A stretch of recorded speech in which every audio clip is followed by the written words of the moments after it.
All right, we're here, Keeley Justice. This is June 28th, 2023, Philosophy Society. We're at Toronto Metropolitan University in the library. This room, I like this room. So today we have some people in the room that you can't see online, and then other people are meeting virtually. So if you don't have the WhatsApp, access to WhatsApp, there's a chat group there that I post the link to this week's meeting. That's been the primary means of communication and contact so far. I will be able to work on newsletters and other things in the future, and then I can do meetings in advance, and then people can have those links through their email and other things. I think I have 3 videos to be edited and then posted to YouTube, not including this one. So we'll have those up at some point in the future, and then people can look at them because they're pretty good. There's some good stuff there, good discussion and good, I don't like the word debate per se. I think discussion is better. Debate's more of like there's a winner and a loser, whereas discussion is everyone wins. As long as you have the value of discussion, if you're coming in with that. Like the value of understanding, right? So last week we were talking about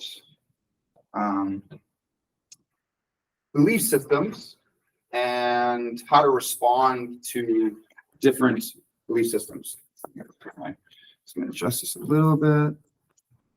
So pictures, all of me, depending on understand. And so I think we'll just throw belief up here. Belief is important. It has an effect on the individual. So we talked about how beliefs are semantic, and they can be derived from different forms of sources, like our perception, other semantic knowledge, so statements, the opinions of others, maybe. Statements of the self, so things you say to yourself, and then things other people say to you. And then there's instincts, which are behavioral. So we talked about how infants have certain instincts in the context of like breastfeeding. As an example. There's other examples, a human one, but like birds building nests.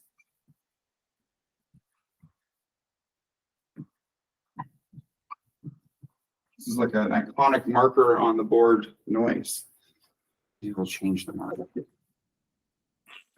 So we were discussing this in the context of like how do we explain religious belief and how it is in the way it is all over the world. All humans have this, right? And so one of the questions was, well, is there like an instinct for it, an instinct to believe in something, right? And we can at least say there's a capacity, like there might be like if we talk about like cognitive processing. So I go from like idea 1 to like idea 2. This transition from the first thought to the second thought is some form of cognitive processing. We can talk about schema theory.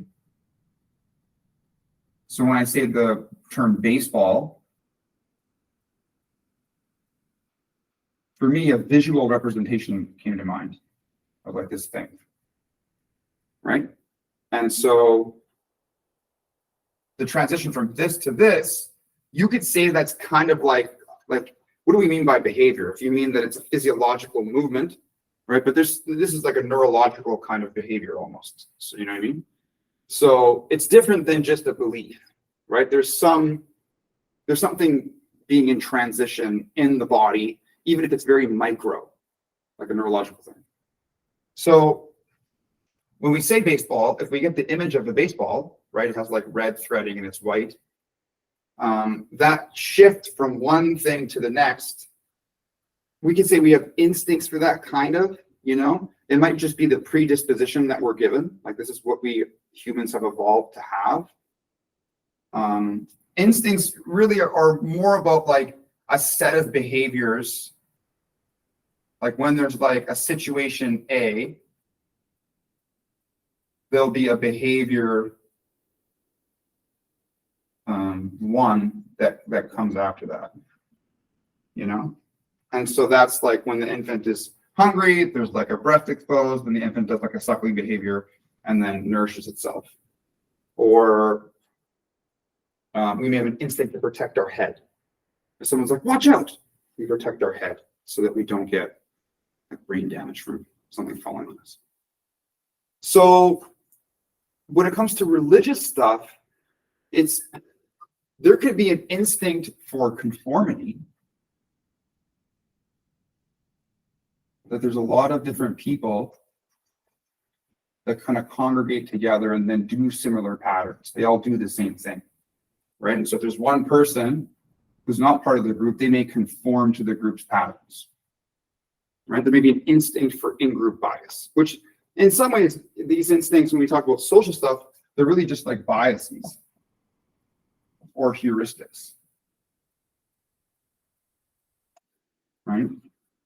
And so when we discuss the nature of like the religious phenomena, in contrast to just like social organization in general, right?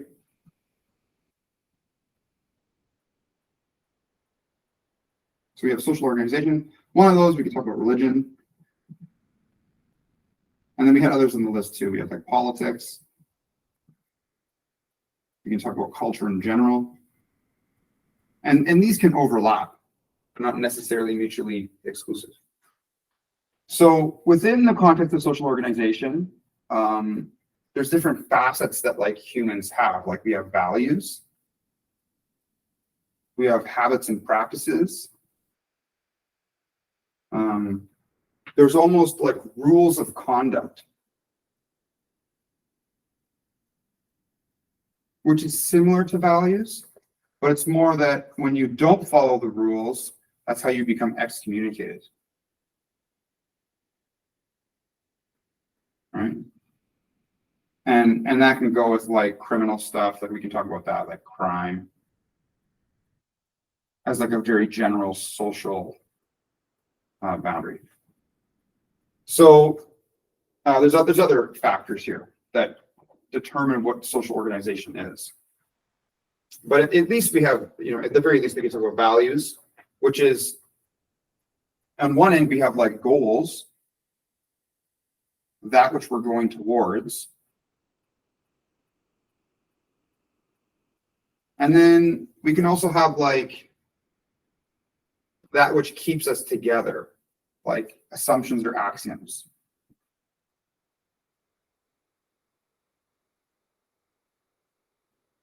Which is like common traits or whatever that aren't necessarily future oriented. Like one value is people like to feel good. Generally, they don't like it when someone's mean to them. And we would say that that person's not our friend. That's like bullying. And so, which is also like a habit too. There's like, these things kind of go together a little bit. So, yeah, in the past, we've talked about the value of being reasonable, for example, because we have the process of belief as like the individual has like belief one in their mind. And what are the conditions of this belief? And philosophically, we can talk about like an epistemological perspective, right? So over here, and so do you know? Is it like, and really what that means is, okay, this person has this informational content, they believe it, but is it true? And then there's a whole bunch of criteria that we can evaluate its truth based on. And then the other one is, well, how do you know? How do you know it's true? And this would be the second property, which would be, well, then you have to justify it. Right? Now, justification can kind of come in two different ways. One is I can do it by reason, via argument or logic.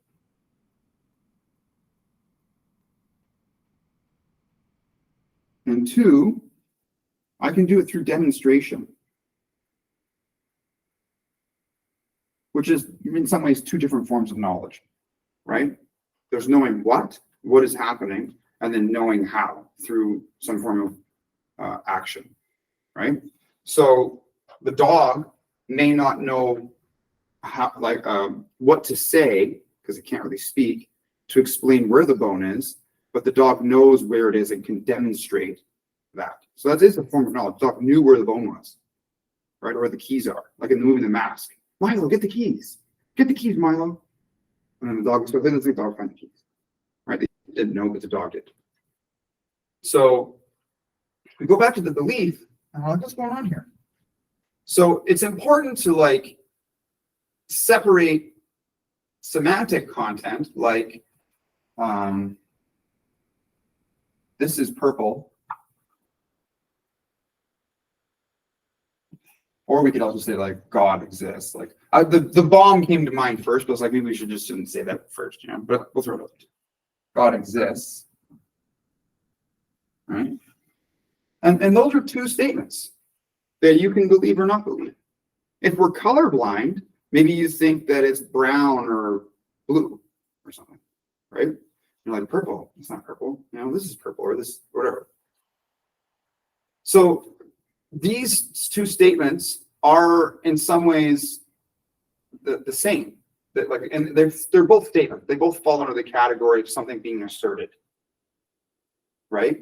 And so they would both be a B1, a belief one, or B1 and B2. B1, B2. And so whenever the person, which again goes back to this here, these are all people. Whenever an individual has B1, B1, B2, B1, B1, like for them to, what are they conforming on? So if we say that these people are conforming on, it's an artistic thing, So they would say that like we're like visual art students. They're all painters. And they're looking at some piece, and maybe it's like an interesting color that's, people debate very much what the nature of this color is and how people perceive it. And they don't really agree sometimes. Sometimes, it depends on the way that the light is registered with that individual's eye. You know what I mean? But when it comes to the God discussion, there's different factors. So for the painters, it's very perception oriented. You have to see. You could measure it too, right? You can measure the light being reflected off of the object. But that's a different thing. Usually we'll just rely on our eyes. Like an artist doesn't go around, being like a scientist in some ways. It's distinct from science. It's your feel for the thing and your ability to perform with your own feeling without the use of some kind of measurement tool. So when we're looking at the belief factor for the God thing, some people may have perceived God. Okay, that's interesting. What do we mean by that? So then we go always back up here. The two questions of the philosopher. The philosopher says,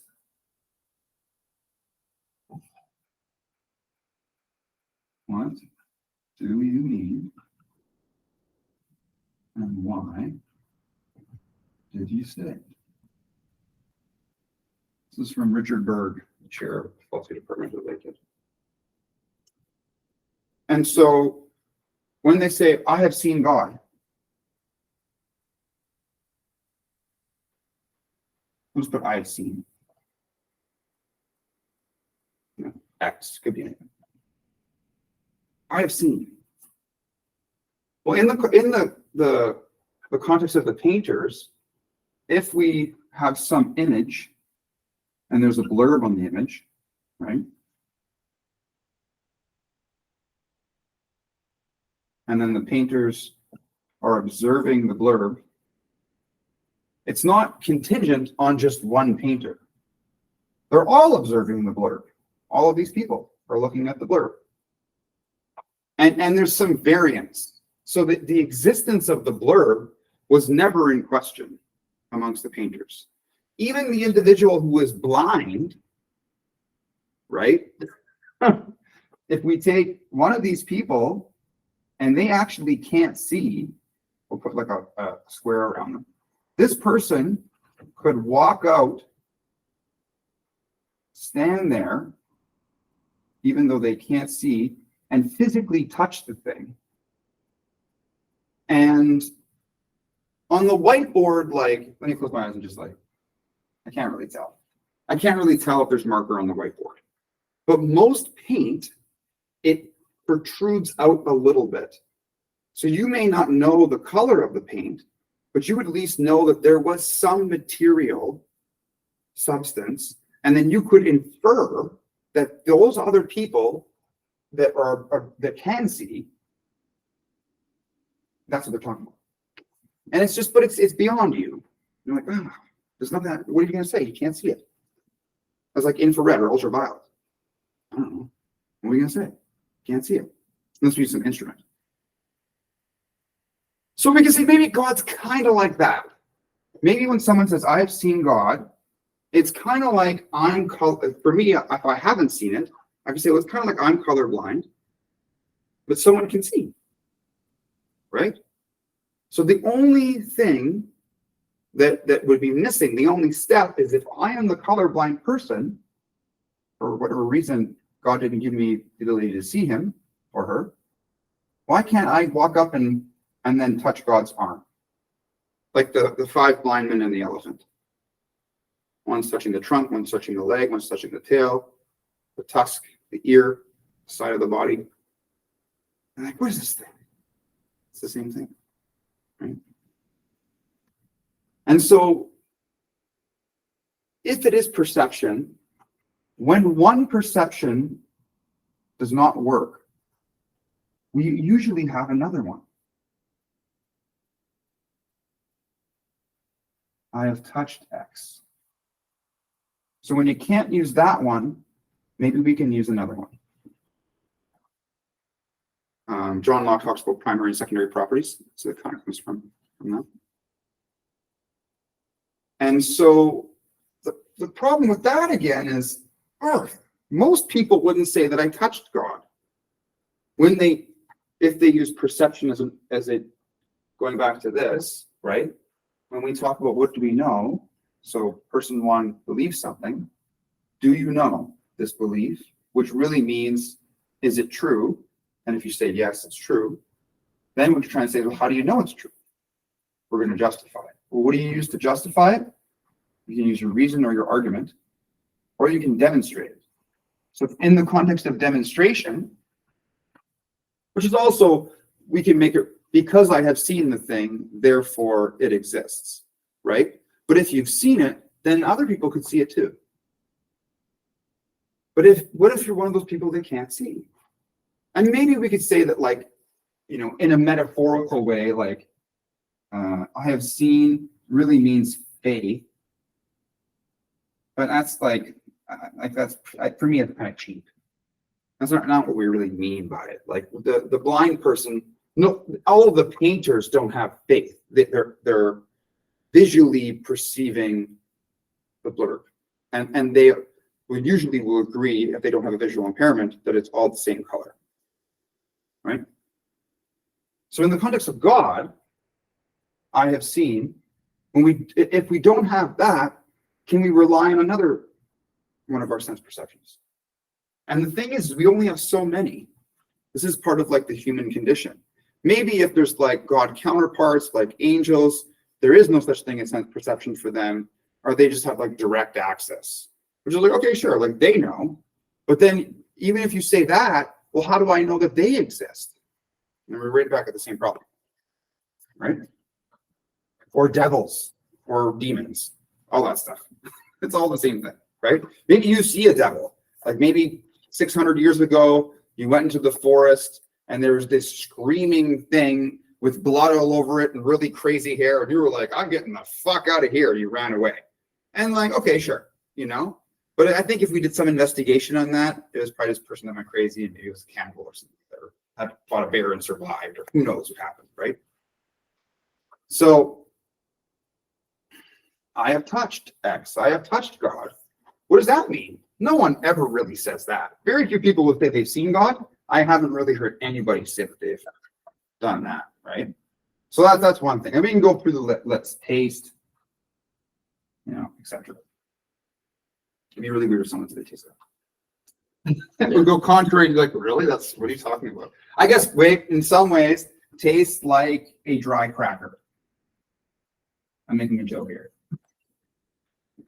In Catholicism, they have the Eucharist, where they present a cracker they bless it, and it becomes the body of Christ, because the 12 disciples broke bread with Jesus in his Last Supper, and they're emulating the Last Supper at every Mass. And so maybe some could say they have tasted like God, but they wouldn't say it tasted like a dry cracker. Sorry if I'm offending it. So this starts to not really make sense here. It's becoming unclear a little bit. At least for me, it's becoming unclear. Because if one of them doesn't work, then just like the painters, they can at least know that something's there. Right? They go, okay, I can't really see it, but I can at least confirm that there's a thing. And because all of you guys say that it has this property, then I'm like, okay. Now, this goes back to the other problem, is that it being blue, or this is purple in this case, is different than its existence. So when we say this is purple, purple is a property of the thing, which would be the ink or whatever this stuff is. Is it ink? I don't know. The marker, right? And God exists is not the same kind of thing as a color, right? And so Sartre, one of Sartre's main criticisms was existence is not a predicate. Or wait, existence precedes essence. Yeah, existence. Okay. Would you mind if I can have the board for 2 minutes? Take it. You're going to be online though. It's fine. It's fine. All right. Did you want the same color? Yeah, sure. Hello, everyone. I'm taking a seat. So, This is Bayzad, by the way. yes. So when you talk about perception, what I was reminded of was the personality categories that Arjun came up with. And so basically, I'll just try to sort of do a quick summary. So he talked about perception function, perception, and judgment. And I think, basically decision making. For perception, he defined 2 general categories. S, which is sensing all this, and N standing for intuition. So, because when you talked about perception, that was sort of like Colin exactly divides this into sensation and intuition. So he talks about perception being divided into these 2 categories. And for decision making, basically the 2 divisions would be feeling, making decisions through feelings, and making decisions through thinking. So that is true. You talked about 5 sensations here. However, some people argue that perception can also be in terms of intuition. So I just thought that this might be sort of like, I was reminded of that. So let's integrate this. That's very good. Sure. Thank you. Thank you. Okay, so when we talk about perception, so for Carl Jung, thanks. Usually intuition, we have to kind of define what we mean by intuition, right? So let's go like What does intuition mean? So let's just talk about that for a second. What do you guys think? What does intuition mean to you? I can say what it is not. It's not something that can be sensed. Like sensed with your Five sensory faculties. Okay. So it is something that is within the mind, though. Why is it called a gut feeling sometimes? Okay. So this is easier for me to write. So we're going to go intuition. So it's not the five senses. Another word we could say is gut feeling. Okay, James? I don't know if this would fall under the five senses, but I believe that intuition is processed in something in your brain called the pineal gland, Okay. also known as the third eye. Okay. Anything else? I'm good. Okay. So maybe we can give some examples of intuition. So here's some ideas. We're brainstorming here, right? This is the what. What is it? In kind of a definitional sense. Maybe we just try to get some concrete examples. So what's an example of something that maybe we could all agree would fall into the category of intuition? So remember we did our Venn diagrams, and everything in the box would be intuition. So whatever's outside the box would not be in the circle, would not be intuition. You can think of a scenario. So one with Dimitri, very experienced firefighters, for example, could be standing outside of a building and have the intuition or the gut feeling that the building is about to engulf in flames, right? Because of the levels of oxygen and the heat, there's a certain point where it kind of like explodes, right? And so they would tell everyone to get away from the building, get away from the building. And it's not necessarily describable in,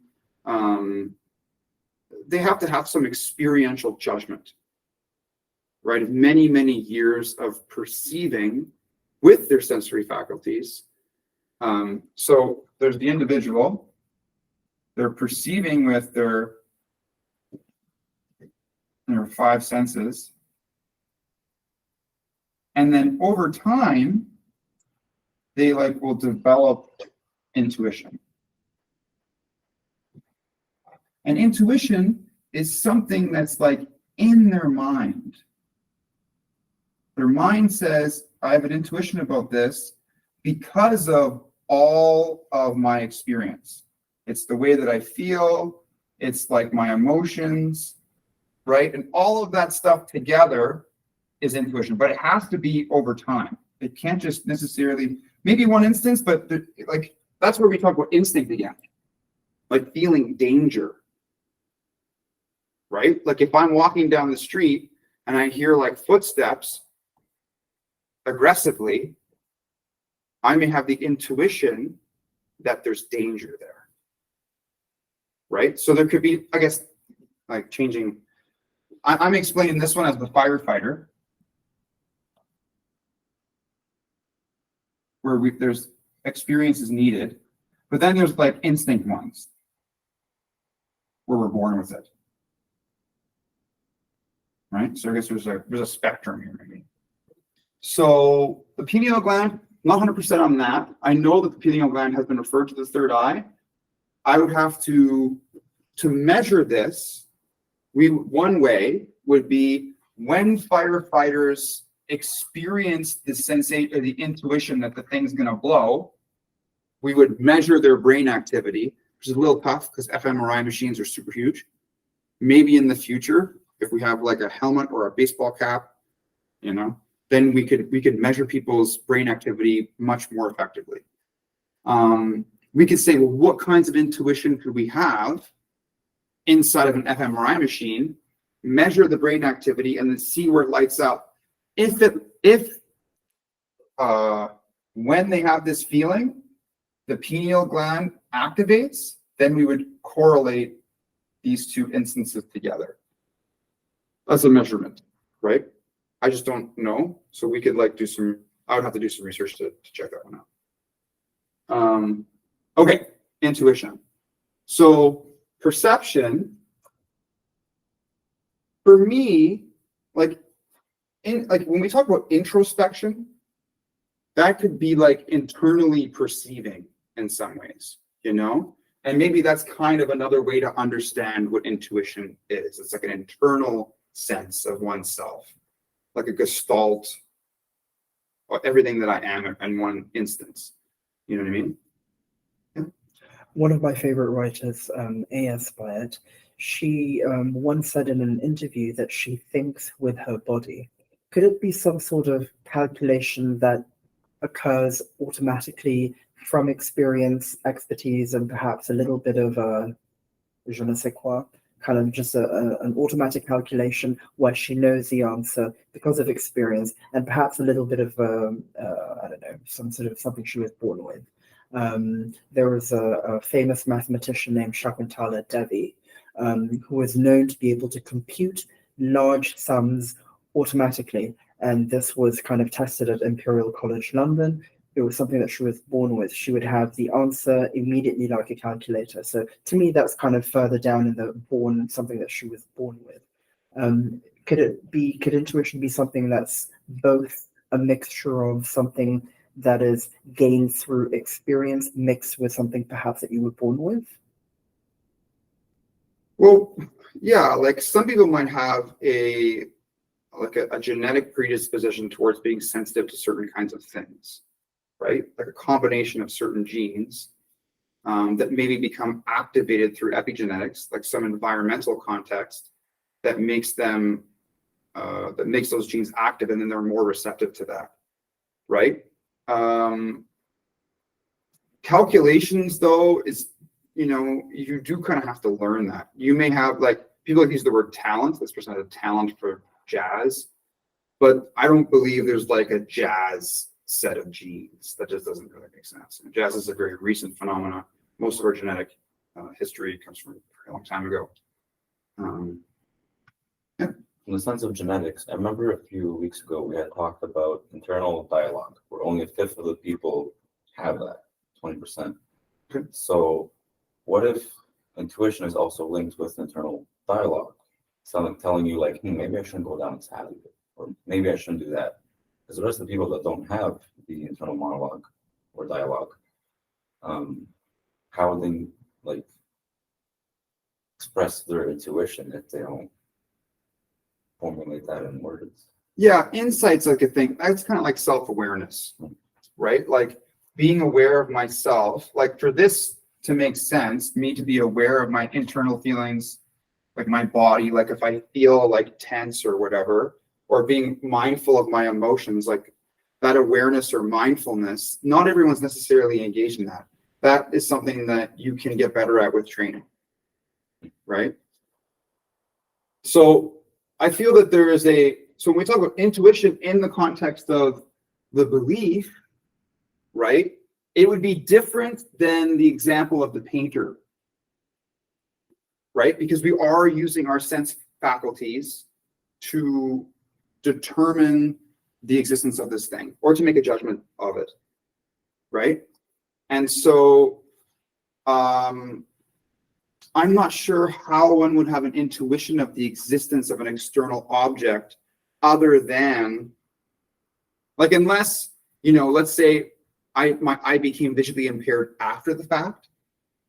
So every time I walk into a room, I know there's chairs in there. I like lost my eyesight for like a week or two, you know, and then I could have an intuition or a sense that there are chairs in this room, even though I don't see them or bump into them, you know, but that's based on previous experience and memory. You know what I mean?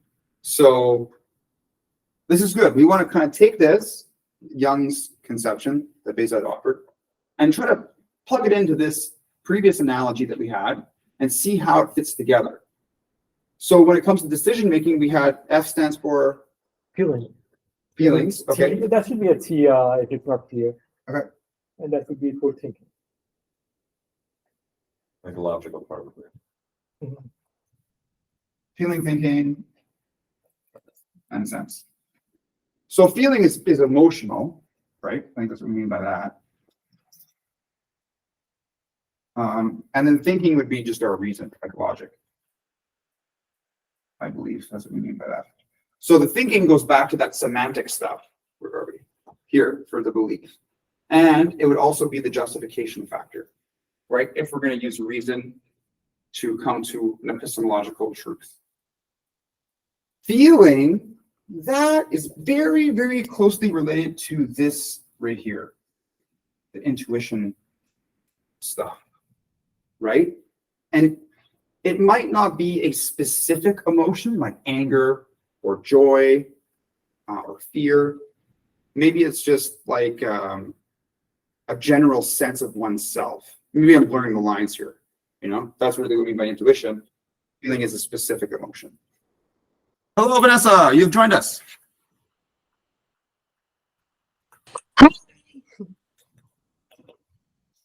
Welcome. We're happy you're here. So, okay. These are the ideas for the day or evening.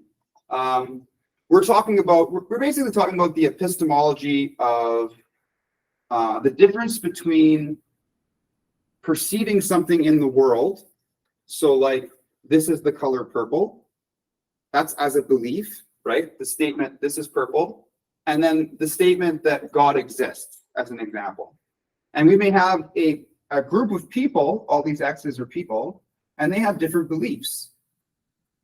And if, let's say, this is a group of painters, and they were observing some image with a blurb on it, through their perception, they could all agree that it was purple. But if one of those painters was colorblind, they may say that the image was brown. And if one of them was blind completely, they could agree with everybody else without having any access to their perception. Unlike the whiteboard marker, if you go to a painting, you can use your tactile sensation to feel that there's actually something there. And so when it comes to talking about the statement God exists, it's a little different. Some people could use perception as a means to justify or say that God exists. So for example, I have seen God. But just like the blind person, if someone hasn't seen God, it's not like they can say, well, I didn't see God, but I touched him. Maybe some people do say that, but usually we don't hear that very often. Yeah. Correct me if I'm wrong. Was it Thomas Aquinas that said, a watch proves a watchmaker? Where would that, either way, even if it wasn't Thomas Aquinas, where does that fall into, that kind of logic? Yeah. So it's the intelligent design, so that the way that the universe is so complicated, it's more complicated than a watch, like the human body. And the human body is a very functional state. Some of it's not really so much so, like if someone gets a disease or they're born with some disability. And don't we have a part of our body that's not, the appendix, I think, has no use Anymore, yeah. Or almost the pinky toe, we're like losing that. But the argument would be that we do see these systems in the cosmos, and these systems are even more complicated than one of the most complicated things that humans made, like a watch. And so there must be someone that built the watch in advance. The human built the watch, and then the unmoved mover or God built the cosmos. That's kind of the reasoning there. The problem with that is it can become an infinite regress. That's one issue. Is that if you say, well, the human built the watch, but who built the human? You can't always go to God again. But then, well, who built God? Right? And in some ways, it's begging the question too, because we're assuming God exists in our explanation that of the cosmos. We have to make this assumption, and of the explanation of God. Apologies, I need to leave. This Okay. topic was so interesting. I decided to be late for 10 minutes for my work meeting. Thanks so much. I appreciate it. It's very. I'm going to upload this to interesting. YouTube so you guys can finish it later. Definitely, I will. Thanks so much. Thank you for Very coming. interesting. Thank you. Thank you.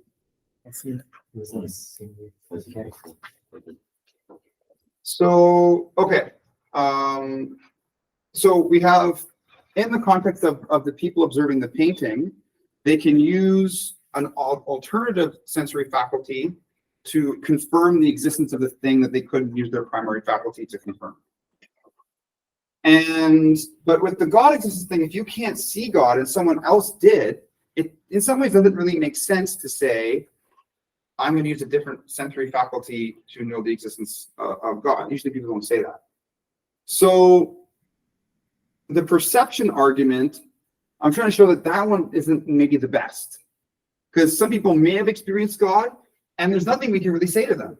They say, okay, well, what was it like? They're going to tell you. One person told me that God's eyeball was as big as the sun. They perceived God, and that's how big God was. And the reason that God never intervenes in any human affair is because God is so big that if they moved at all, it would completely crush the earth. It would destroy, he or she, we're going to say, would completely destroy all the humans, right? So to not harm us, God doesn't intervene at all because of how big God is. And again, the issue is that we can't really go and confirm. The blind person can't walk over and touch the painting to have a sense of what it is, right?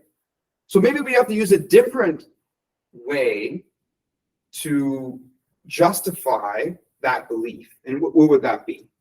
So one way we know it, we can know through perceiving things. I know this thing exists through perceiving it. Another way we could like do an a priori proof.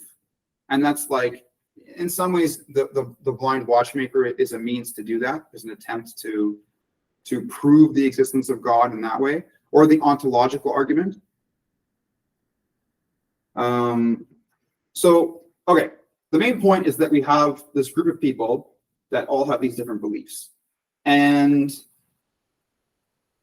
what we're looking at is different social organizations or social groups will formulate beliefs based on different kinds of content or information, different forms of evidence. So, for example, many people believe that the election was stolen from Trump. And even contrary, like after it was demonstrated that all of the election machines were not flawed in any way, and Dominion Voting, the people that own those machines, ended up suing a bunch of people because of what they said, like the MyPillow guy, Mike Lindell. That people were voting too. Yeah. Like there might be some flaws, but it's so statistically insignificant that it could not account for losing the election completely. People still persist in their beliefs, right? So there's different kinds of social organizations. Like there's religious beliefs, political beliefs, and within culture, different groups might have ideas about, I don't know, like the best way to live, you know, or how to relate to each other, how to deal with arguments, or our perceptions of men and women, or women and men, how people perceive each other. And so it's important for us to at least be mindful of the structure of social organizations and how they function. Because going with the assumption that we are social animals, then what kind of awareness do we get after we start to look at the world this way, right? And it's not to necessarily make a value judgment on individuals that may just trust other people. If you're going to have faith in some ways just means that you believe the people that have seen God, if you haven't seen God. If you see God yourself, it doesn't really matter because you've seen him. So you're good to go, right? But if you don't see it and you can't have any experience with it, that's kind of just like faith is another way of saying, I trust all those other people, right? Which is fine. That's what you want to do. That's okay. But really, I'm looking at the social matrix or the social landscape in a way is how can we create a social group that kind of goes beyond all of the things that we observe, to take a new lens on the social structure and be more active with it so that our biases, like conformity, don't take control of us so much that we can be mindful of these things and then learn to interact with them in the most pro-social way, right? So being pro-social is another factor that's important here. And I would say that if we are mindful of this stuff, we can be more pro-social in the future. And it comes down to like you can say, well, how is, the existence of God or these beliefs related to being pro-social? Like many religious people are very pro-social. Statistically, you say most of them are, if we can look at how this is like a cell almost, and these are like little parts of the cell. And if we understand how all these parts function together, then I would say we can explain and understand and predict with greater power when bad things do happen. And if everybody has that awareness, right, you can maybe prevent bad things from happening. And that's kind of the goal. So it's not to say don't necessarily believe that the painting is there. It's just that if you can't see it, then what are you going to do? Or if you do believe in God and you think this person's breaking the rules, then what do you do? Or if you observe someone that interprets religious scripture in a way that justifies hurting others, what do we do as a social group, right? Like the violence in Iran in the fall time of 2022. So not only is it with like simple religious stuff, but even like, I don't even want to say psychological groups, but just like Social group. just like the general public and the variation within that,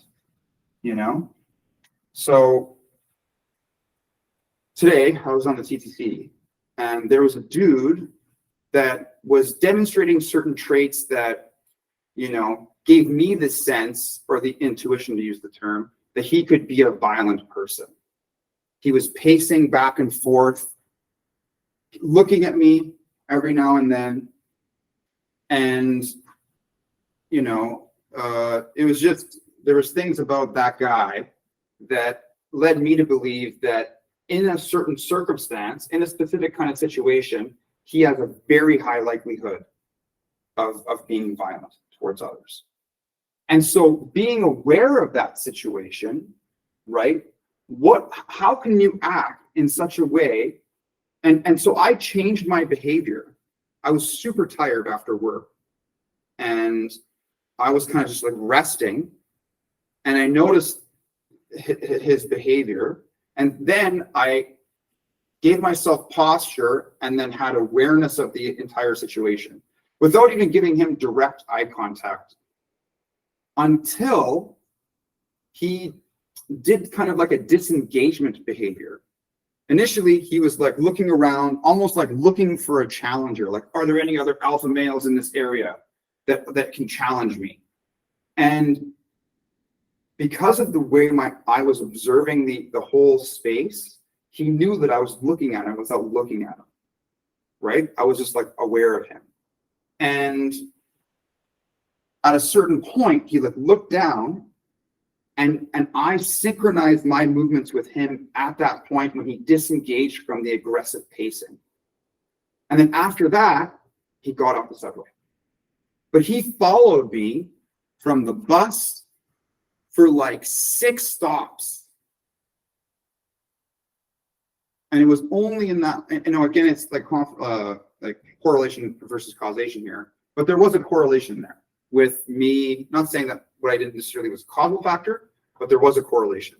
And so those kinds of there are people that, for my intuition, a lot of my experience as someone that trained in self-defense for many years, come from a place that is kind of a violent city, Thunder Bay, has been, and has intervened in violent conflicts to protect people. That individual just his behavior was different than everybody else on the subway, the 200 people that I passed, right? And so being mindful of that, right? Because it's not even that you're not being aggressive. It's not about being aggressive. It's just being aware. Because that's all it takes is awareness, right? All it takes, like you don't have to an elderly person that can't even fight can still call for help and alert the guards to any misbehavior, right? So humans have a sense of that. If someone is aware of you, like the Hawthorne effect, is our behavior changes when we're aware that people are watching us. The Hawthorne study was in like 1920-ish. There was a factory, and they were trying to see how they could increase the productivity of the workers. And so they were like changing the dimming of the lights. And they realized that it was only when the workers were being observed, not how much luminosity, how much light or brightness there was, that the workers would work harder. Is there a way to ignore the Hawthorne effect under observation? Because like some people, get anxiety, let's say, when under observation. And it's very hard to keep your cool, and then you do silly mistakes that are out of your character most of the time. So how do you ignore, quote unquote, the Hawthorne effect? Practice, right? Yeah, I think it's a lot of practice. It's when you are low in skill, you're going to have more anxiety, but when you're high in skill, you'll have like more confidence, and you'll be in the state of flow. So it comes with confidence. Yeah. The more you practice, then it's like you're showing off instead of feeling like you're being criticized. Because if you have an internal self-critic, like, I don't know what I'm doing, then you may perceive that other people are thinking those thoughts when really it's just you, right? But if you have a lot of practice and you feel confident, then you may not misattribute any negative self-talk to the observations of others, because now your self-talk is good. Even in the case where you have practiced a lot and you have negative self-talk, you still may perceive other people thinking that you're not doing that well, right? So, okay, so it's the pro-social stuff. So it's important to understand these micro things, because the thing with religious groups is you may get one person that's the bad apple, and that kind of gives the whole group a negative prejudice, like Islamophobia, for example, right? So we want to be mindful internal to the group, the religious group itself, and people that are external to the group of properties on either side, or just in general, like the public variation, right? Like when you're on the TTC, these are the kinds of people you see. They sit down, they read a book. It's very rare that someone stands and doesn't hold on to something. It's very, even more so rare, someone is pacing while the vehicle is in movement. The statistic on that one's much lower. Like there's probably like 5 people I have observed pacing back and forth while the train is in movement. Very, very rare, right?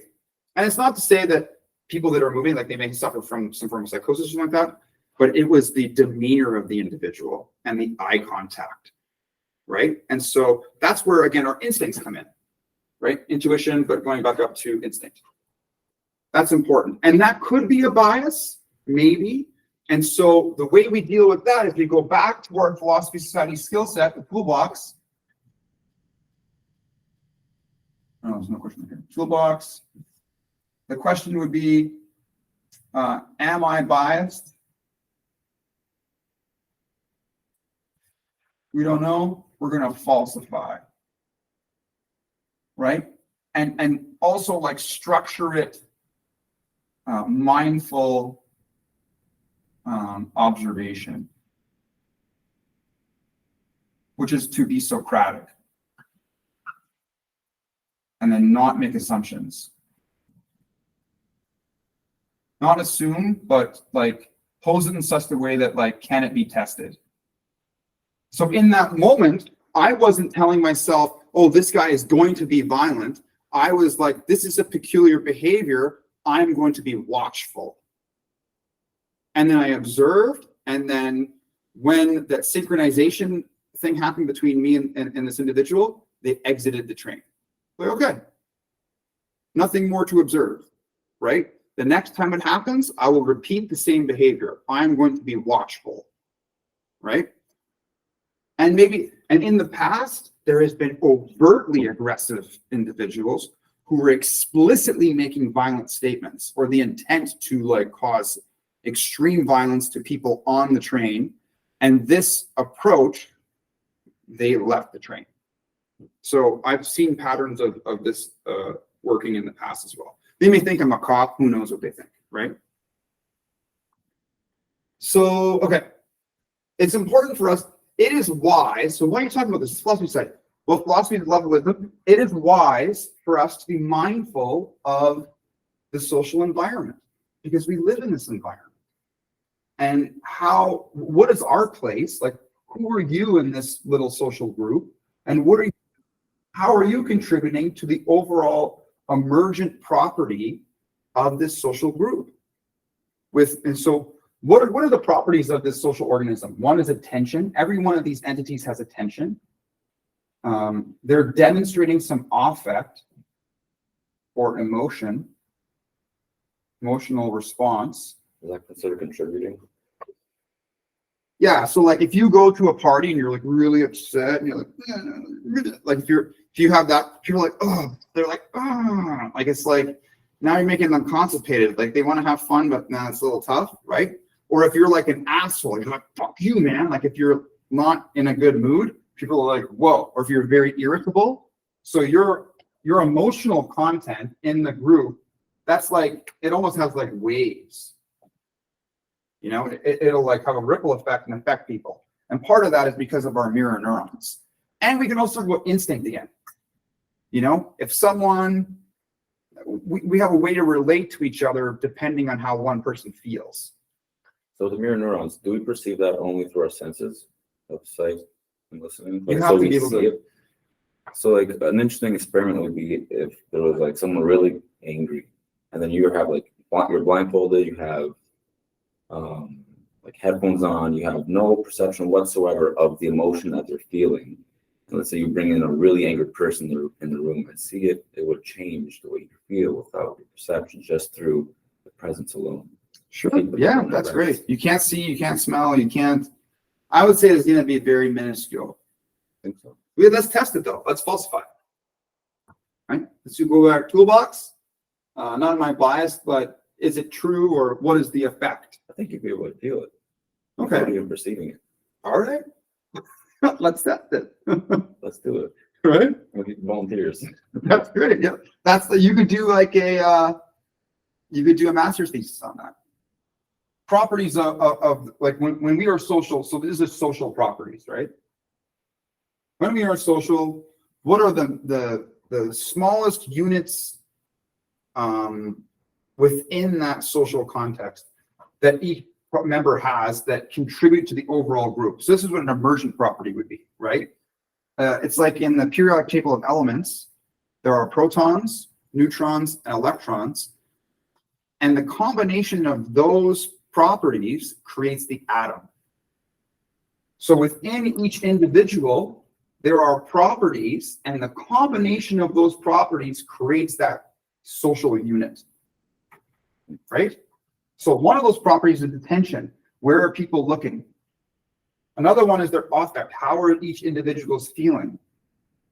Another one would be like nonverbal behavior.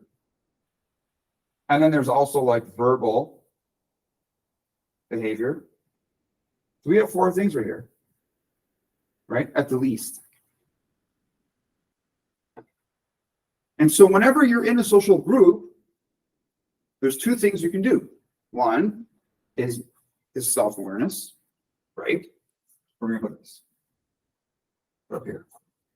What's number 2? Other awareness. I'm aware of the other people. Like environmental. It's kind of. You're just aware of the other people, right? I'm not like necessarily mindful of the table. I can meditate and be mindful of the existence of this table. And so if you're outside, right, and let's say you meditate at a specific time of the day, you'll notice more than other times of the day, like at dawn and dusk. You'll see how colors change. If you just are constant, like if I just stay there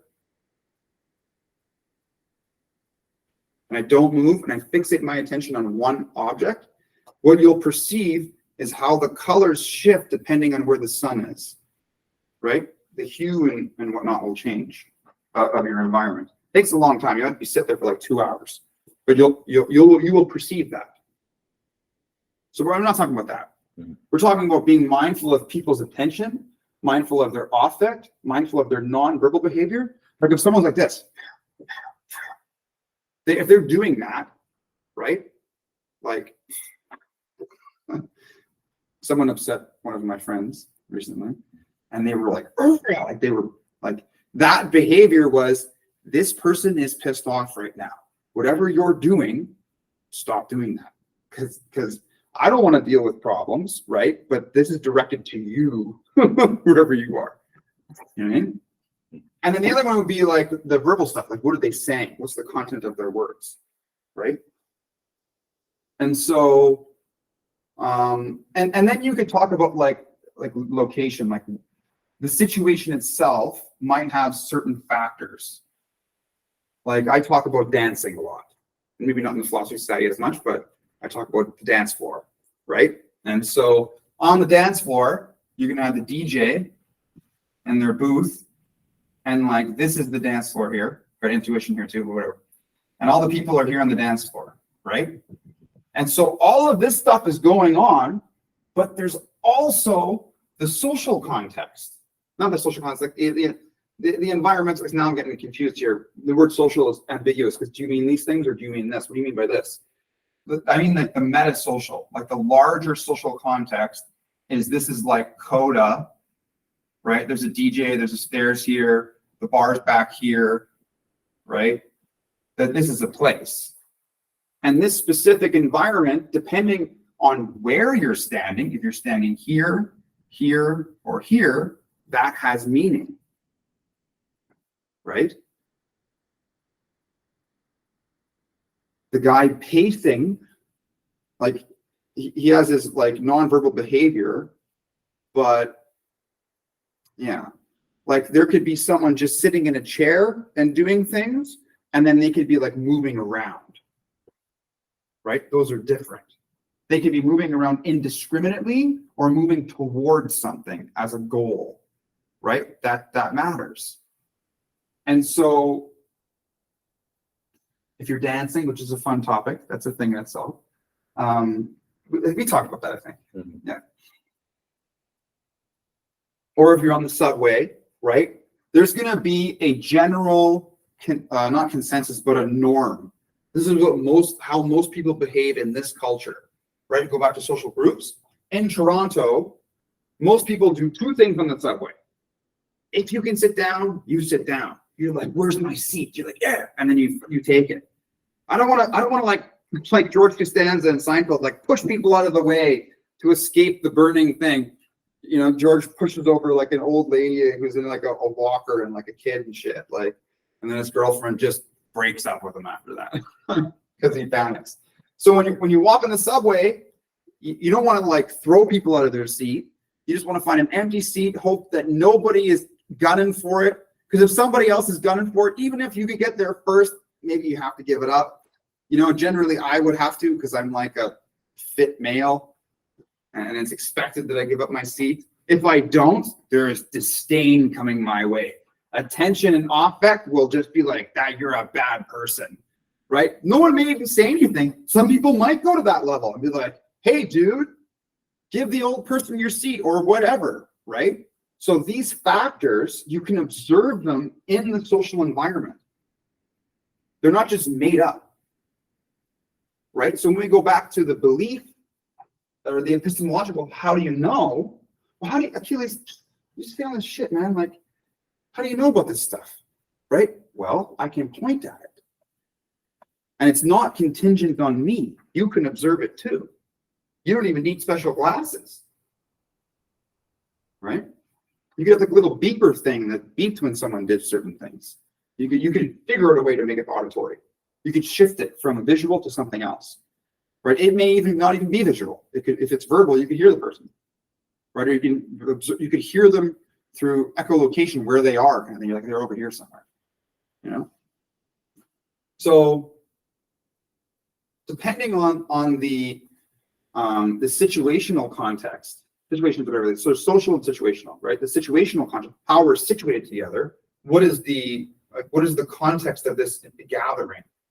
You know, like if I started playing with a beach ball right now, he was like, what the fuck is this guy doing? Like, you just shifted activities. Like, this is crazy, right? And we have words for that. We would say, is this person schizophrenic, or they have this disorder? Like, we get into the realm of when you deviate so far from the expected norm without reason, you're considered mentally ill, right? And so one of the only, in my opinion, one of the only reasons that religion is not a mental illness is just because so many people do it. Is deviance societal based too? Because what is considered crazy in one culture could be totally normal in another culture. Yeah.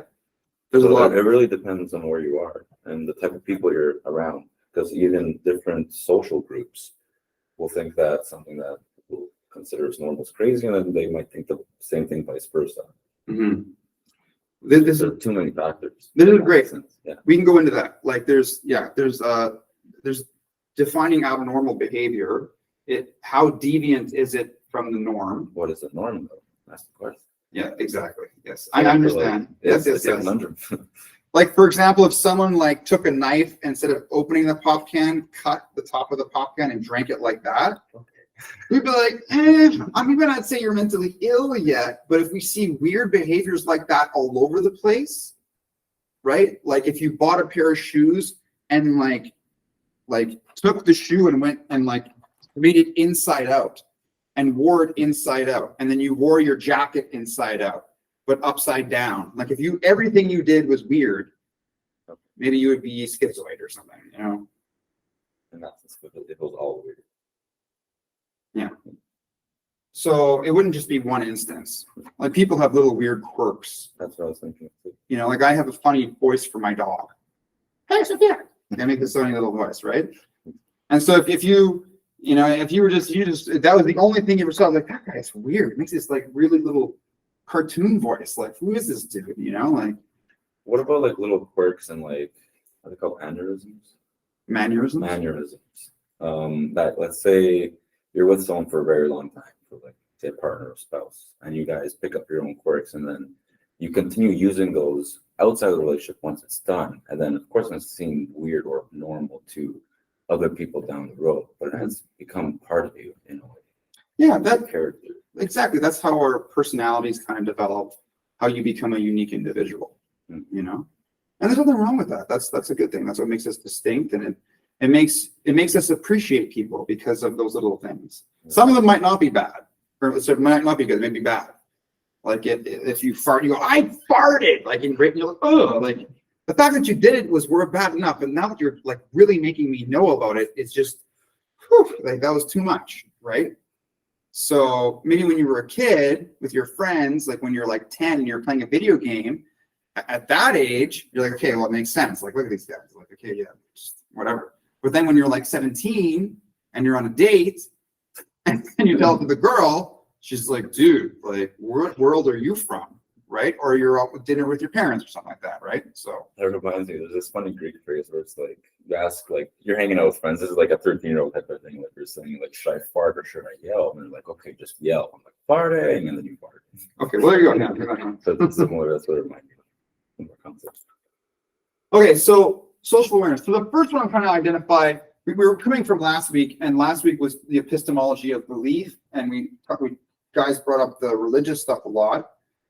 So I went into it, and we're looking at the social group, because what I'm trying to do is talk about what is the nature of this thing. You call it the philosophy society. What are you talking about, right? Isn't it just like how is it different than anything else that exists? And this is what I'm trying to say, is that there is room for growth here for humans in general. And I'm not really aware of any other organization that is going into that untapped market of, untapped cultural market. Like what group really is attending to these things collectively, internally, with the aim of being pro-social. Without, this is the difference, right? Is it's not about dogmatic belief stuff. Right. And that's what religion, unfortunately, it is dogmatic. That's just the nature of that beast. And we can criticize that on its own, whatever that means. But we want to embody critical thinking. We want to embody evidence-based observations. We want to embody the mindfulness of these things, of our attention, our emotional responses, our nonverbal behavior, our verbal behavior, right? And that of others. We want to be mindful of the situation. What is the situation? Right? Like, I'm on a dance floor. What am I doing there? I'm on the TTC. What's that person doing? You know, there was a bunch of violence on the TTC. Like, how could people behave on the TTC to demotivate these kinds of things before it even becomes an issue? Right? If there is someone who is a sociopath and they have learned to be violent or whatever, and they feel they can get away with it, that no one's going to stand up to them, is the likelihood of them being violent, if they feel like it, higher? Probably. Right? But if they feel like they're being watched, just the Hawthorne effect, you know, maybe that's enough. And this guy today was taller than me and a little bit bigger than me. So the point is it's not contingent on the biggest person in the room. It's contingent on the mindfulness of these properties within the social group, within the situation. And this is important to understand. It's important to utilize this framework of these properties, to social situation, to all of our social organizations, whether it's on public, our cultural predispositions, our political affiliations. You know, is Putin wrong? Should Prigozhin have a civil war? I predicted, how many weeks ago did I predict there was going to be a civil war? About a month ago, I think. Right? And look what happened like last weekend. That close to a civil war. And I was like, I shouldn't post the thing because I don't want to like say shit and look like an idiot. I was like, okay, right? Science is about predictive power. That's why no one, like when someone says, did you hear what Nostradamus said? It was amazing. I bought a t-shirt. Like nobody really, anyone that says that, you don't take them seriously. You're like, okay, what did he say? You know, like how many houses have you bought with his predictions? Like how much money did you feed your children with the things that guy talked about? No. Why? Because he was kind of full of shit. He just, maybe there was some things that were so vague and ambiguous that they kind of got right. You know, the reason we have knowledge, there's a purpose for it. There's a purpose for being philosophical. It's to live a good life, which means that like I'm happy, I have well-being. The people I care about are okay. When somebody I care about right now, that person is suffering a lot. I have grown into the person where I can make a difference in this individual's life. And that makes me feel good because I was in a place where I felt alone and hopeless. And I vowed to myself, I never want anyone to ever feel that way ever again. And that's one of the main reasons why I do all this. Is because I'm not just doing it where like, let's say you have a really good father and your father's with you and you're like, oh, I feel great, he's here. Well, that feeling in some ways is a little bit contingent on his presence. So I never wanted the hope I can give people and the sense of being with others to be contingent on me. So that if anything ever happens to me, this is the instructions. This is how you do it. And it's super complicated in some ways, and I get that, but that's just the world we live in. And so, yeah, I'm trying to make it easier to understand by explaining this stuff right here. So another situation is your family, right? And really, I'm talking about emotional intelligence in some ways. Being mindful of these properties in ourselves, in others, and not just being aware of it, but what do I do, right? On one side of the thing, we have mindfulness. And the very next thing is responsibility. Respond. That is where you have power. You got to be aware of it first, though. Otherwise, you're being reactive. And that's why I think like talent, you know, I don't like skill. I think it's better to talk about like this person has worked on consciously and developed mastery of this thing. Because talent almost means like it's just random. Like you were just born that way. You know, okay, I guess so. You know, it's like winning the lottery. That's not good enough for me. I want everybody that has the capacity to be able to do this thing. And that's why responsibility is so important, because you can choose to do it. If you have the capacity for thought, you can make it happen. So let's fucking do it. Right? And then what are we talking about? Well, this stuff. And the religious thing is important because it's like one of those things that like is a little taboo. People don't want to talk about it, they don't want to offend you. Okay, well, let's be able to include everything. We want to apply this system to all of our social organizations, religion, politics, culture, public, just the general public, people just gather together. It's just very psychological. And anything else that we can think about or have to deal with. And then make a better world. If everybody can do that for themselves and then do it with the people that is in their immediate proximity, there'll naturally be a domino effect. Right? That's a good thing. People being mindful of their attention, how they feel, how they're acting, and what they're saying. And they're also mindful of other people within specific contexts, wherever you are in the world. That's the first step. The second step is, what do I do? And that's where it gets a little complicated now, because there might be a lot of different things to do. So in martial arts, so someone's going to go for a punch, right? There's the punch. You have to kind of see it coming first. All right, if I'm looking over here and I get hit, what's that called? I got sucker punched, right? But if you see it coming, now there's things I can do. I can tap it out of the way. I can tap it down, right? I can block it. There's a whole bunch of things I can do. Each one of them I have to train for that specific instance. If someone punches around, what's that called? Haymaker. Haymaker punch, right? In that instance, I get a jam in. So there's a different move depending on the punch.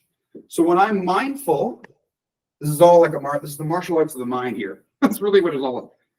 When I'm mindful of a thing, the responsibility is like the self-defense to the thing. When I see the guy on the PTC that I'm like, this guy maybe would stab somebody, right? What is it? An indirect way for me to de-escalate this person's antisocial behavior, right? Just being mindful and present. That's all it took. What? Hawthorne effect, done. Because all somebody has to do is like press that little button, and then the train will stop, and then the police will be there. And if you wait long enough, maybe that guy's prefrontal cortex will kick in and be like, I don't really want to go to jail today. I would prefer that not to be the case. Or to have to fight that guy. Like if there's 5 young men that are willing to stand up for good, that's a lot of dudes to deal with. It's a lot. Without guns, it's a lot of 5 unarmed men, 1 guy with a gun, maybe, you know, but still it's 5 to 1, you know? So at the end of the day, we have to decide if we want the world to continue.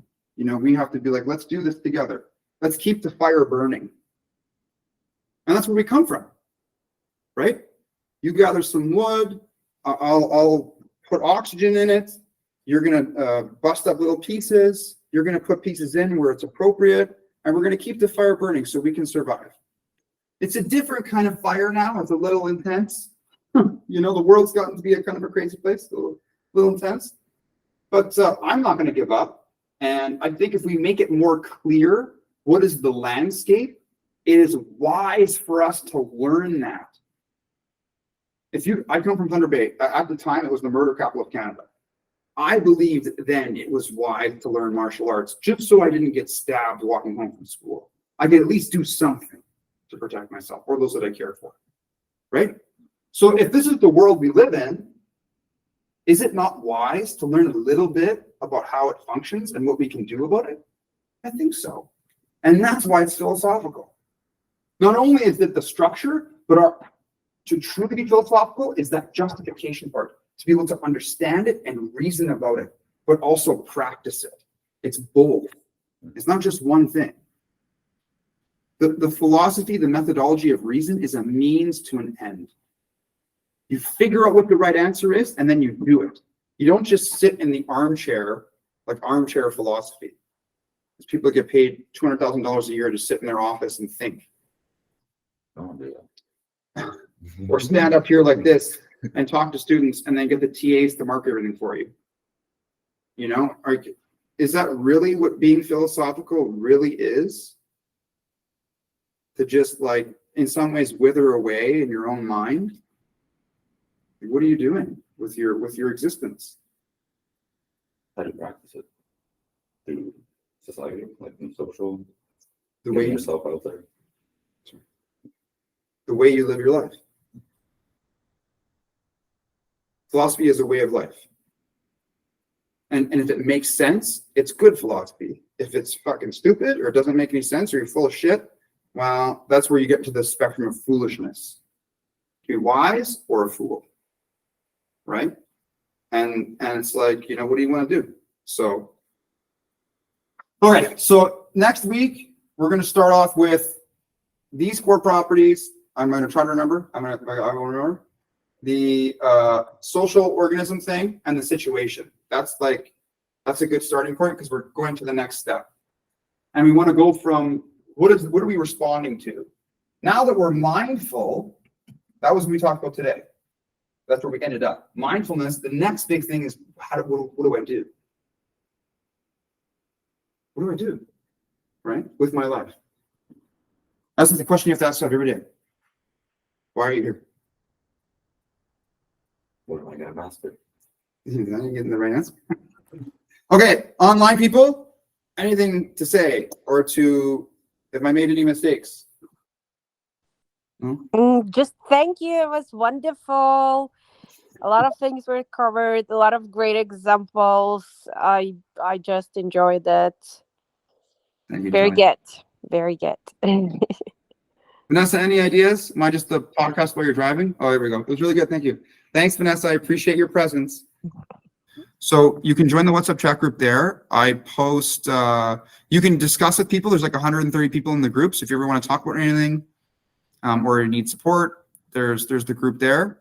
And then that's one of my email addresses. And then you can also go to my website where I have almost 3 books written for free, basically, right there. Under practical philosophy, there's also counseling. If you need a counselor, I'm here for you. And then consulting stuff and a bunch of other things. So I'm not sure what you need, but there's a bunch of stuff. Okay, I'm always here for you guys. I'm going to end it now. Make sure you copy and paste this stuff, okay, Vanessa? Okay. All right, I'll see you later.